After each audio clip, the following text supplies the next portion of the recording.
Ladies and gentlemen, welcome to day 9 of reading through the entire New Testament in 90-ish days. Today we're doing Matthew 23 and 24.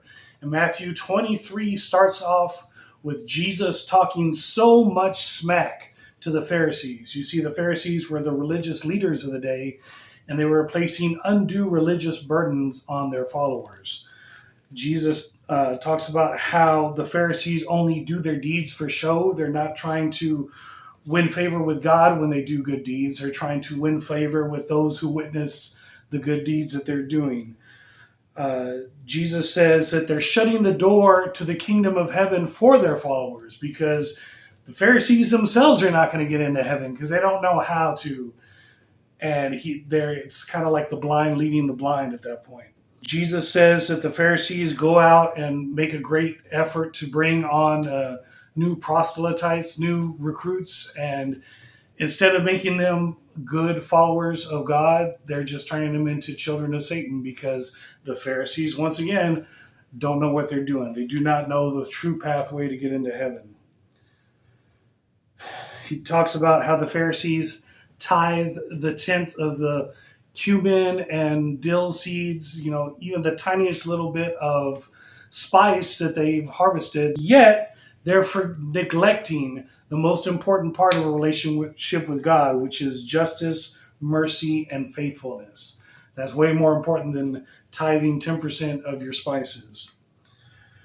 Jesus compares them to a cup where the outside has been washed, but the inside's still dirty. You don't want to drink out of a dirty cup. It doesn't matter if the outside's washed, the inside's what counts. And just like Jesus is telling the Pharisees, they're washing the outside cup for show, but they're not cleaning their hearts on the inside. He also compares them to a tomb that's very polished and beautiful on the outside, but on the inside is just filled with the dead. It's called the Pharisees dead inside. They're only practicing religion for show.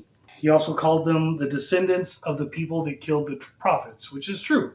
Every time God sent a prophet to tell Jerusalem that they were doing wrong, the religious leaders of the day killed them because they didn't like the truth being spoken. Jesus predicts the destruction of the temple. He then starts making a lot of end-of-day prophecies in Matthew 24. He starts off by saying this: "See that no one leads you astray, for many will come in my name, saying, 'I am the Christ,' and they will lead many astray, and you will hear of wars and rumors of wars. See that you are not alarmed, for this must take place, but the end is not yet." Jesus then starts talking about the abomination of desolation. "So when you see the abomination of desolation spoken of by the prophet Daniel standing in the holy place, let the reader understand. Then let those who are in Judea flee to the mountains." So what's the abomination of desolation? That's a great question. And we're going to have to turn all the way back to the Old Testament to read the prophecy of Daniel, because that's what Jesus is referring to.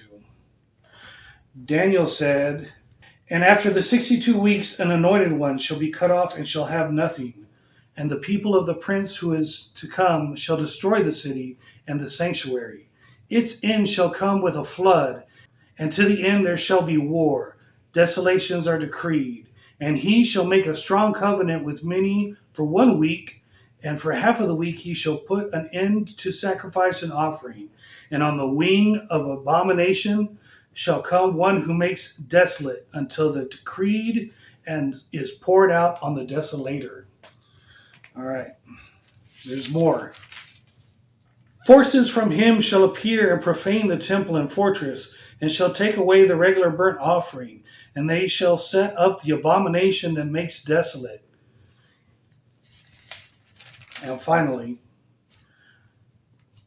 "And from the time that the regular burnt offering is taken away, and the abomination that makes desolate is set up, there shall be 1,290 days.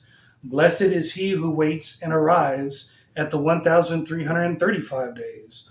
But go your way till the end, and you shall rest and shall stand in your allotted place at the end of days." So that's how the book of Daniel ends. And Daniel is making a prophecy about end times. And Jesus is referring to Daniel and also making a prophecy of end times. What is the abomination of desolation? I have no idea. Obviously, it's some kind of extreme sacrilege that takes place in God's holy temple. Jesus talks about after the tribulation that's coming, after the abomination of desolation, Jesus shall return. He starts talking about the return, the coming of the Son of Man. Son of Man is a term he uses for himself. Jesus talks about the lesson of the fig tree. From the fig tree, learn its lesson. As soon as its branch becomes tender and puts out the leaves, you know that summer is near. So also, when you see all these things, you know that he is near at the very gates. Jesus talks about how no one knows the day or the hour that the end of times is coming. He talks about if the owner of the house knew what time the thief would break in at night, he would stay up all night to catch the thief. But nobody knows when that hour is coming. He talks about a master and a servant. The master goes away on a trip and leaves the daily household tasks to the servant. And he said, blessed is the servant that makes sure that the house keeps functioning while the master is away. He then says, woe to the servant that says, oh, the master's not here, and starts drinking and partying and spending all the master's money. Jesus ends Matthew 24 by saying this: the master of that servant will come on a day when he does not expect him, and at an hour he does not know, and he will cut him in pieces and put him with the hypocrites. In that place there will be weeping and gnashing of teeth. So Jesus is predicting the end of days. And just like Jesus said, it is way better to be ready and prepared for Jesus than to be caught slipping and not prepared for the end of days. So tomorrow we will be talking about Matthew 25 and 26. Please do your homework and read and be ready to join us back here tomorrow.